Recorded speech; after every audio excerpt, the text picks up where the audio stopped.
ဒါကတော့စကိုင်းတိုင်းရဲ့ငလင်းဘိုးကျက်နီးရမြေပြင်အခြေအနေပါနော်ဒီစမောင်ဗျာတကယ်ရက်ဆက်တဲ့ငလင်းပါဒီတစ်ခေါက်ကတော့အရာအလုံးကဒီနေရာနေစတာနော်ဒါကစကိုင်းတိုင်းရဲ့ငလင်းဘိုးကျက်တည်ရှိတဲ့နီးနာပေါ့နော်နီးနာမြေပြင်အခြေအနေကြည့်လိုက်ပါဦးထပိုင်းပြတ်ထွက်သွားသလိုပဲနော်ဒါသူတို့တူးမြောင်းပါတဲ့ဒီအဖြောင်တူးထားပြီမဲ့အခုငလင်းလှုပ်သွားတော့တူးမြောင်းတစ်ဖက်ကိုရွေ့သွားတယ်နော်ရက်ဆက်ပါဗျာကျွန်တော်မြန်မာနိုင်ငံသားတွေနော်စစ်ဘေးရတမျိုးအခုတဘာဝဘေးရတခါခံစားပြန်ပြီဗျာပြန်လည်ထူထောင်ဖို့က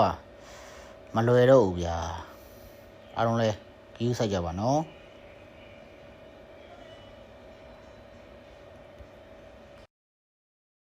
ပြည့်ရွေ့ကြောပေါ်မှာရှိနေတဲ့ထမ်းပင်ကကျွန်တော်ဘလို့အနေထားပြတ်သွားလဲဆိုတော့ဒီမှာဒီဘက်မှာအောက်ကပင်စီအမြက်ပေါ့နော်အမြက်ဒီမှာကျန်းနေပြီးတော့ဟဲ့ထပင်ကဒီဘက်ကိုရောက်သွားတယ်ကျွန်တော်ဘယ်နှပေလောက်တော့ဆိုတော့4ပေ4ပေ5ပေလောက်ထပင်ကပြီးတော့လာကြည့်လို့ကြောက်ရည်ဟာရက်ဆက်တယ်ဟင်းဟာဒီမဲဗျာဒါအဲ့ဒါမကောင်းနော်ဟာကားတော့ဟာအောက်မှာအနှက်ကြီးဗျာဟာ10ပေလောက်အဲ့လောက်10ပေလောက်အကွဲချောင်းကြီးဗျဒီမဲနော်ဒီမဲထပင်ကဒီဘက်က အမြင့်ပါဘာတွေကမပါတော့ဘူးဟိုဘက်မှာအပင်အမြင့်နဲ့ဟိုကနေကျန်းနေပြီးတော့ဒီဘက်ကအပင်ကြီးကရွေ့သွားတယ်ဒီမဲဒါလေးကဒီဘက်မှာဟောဒါလေးကကွဲလာခဲ့နေပြီငါပဲပေါ့ရွေ့သွားညအကွဲချောင်းကြီးတွေကတော့အဲ့10ပေလောက်ခုန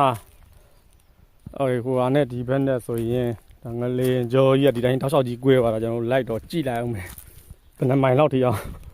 ငလင်းလမ်းကြောကြီးကသွားမလဲတော့မသိဘူးဟောဒီမှာအဲ့ဒါလမ်းပိုင်း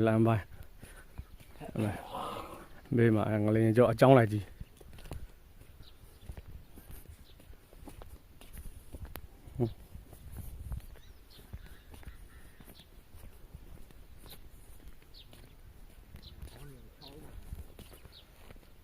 မောင်းလာတယ်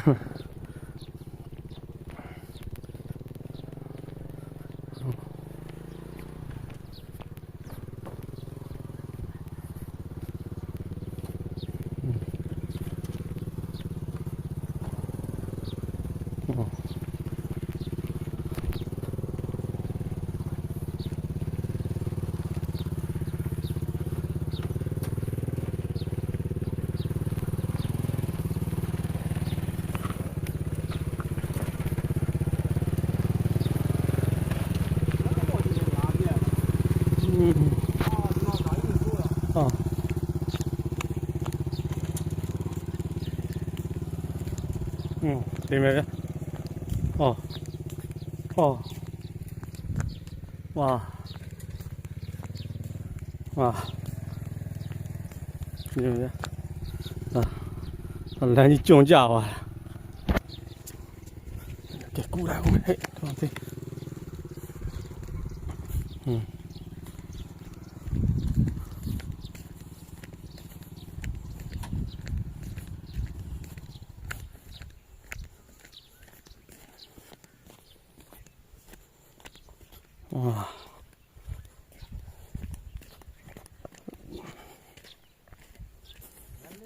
တိုင်းကတော့ပေ30လောက်ရှိလိမ့်မယ်နော်သူ့ရဲ့အကျယ်ဝန်းဟုတ်တယ်ဒီနားမှာရှိနေတယ်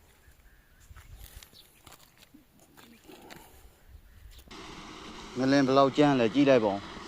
အနားတော်သိမ့်မကရဘူးမှန်ကြဒါအပေါ်ကရေတွေကအဝေးစီတွေကိုပြန်ဆင်းသွားတာဆလှုပ်တော့က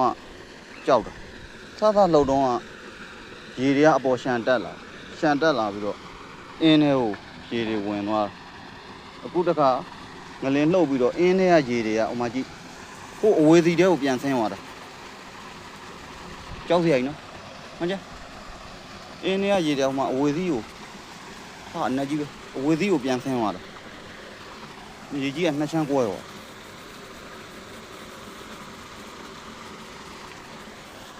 ဒီပြပြမြေကြီးတွေကဟိုအဝေးသီးကနေရှန်တက်လာဟုတ်တယ်ရေတွေကဟိုအောက်ပြန်ဆင်းသွားတာအဝေးသီးကိုကြောက်တယ်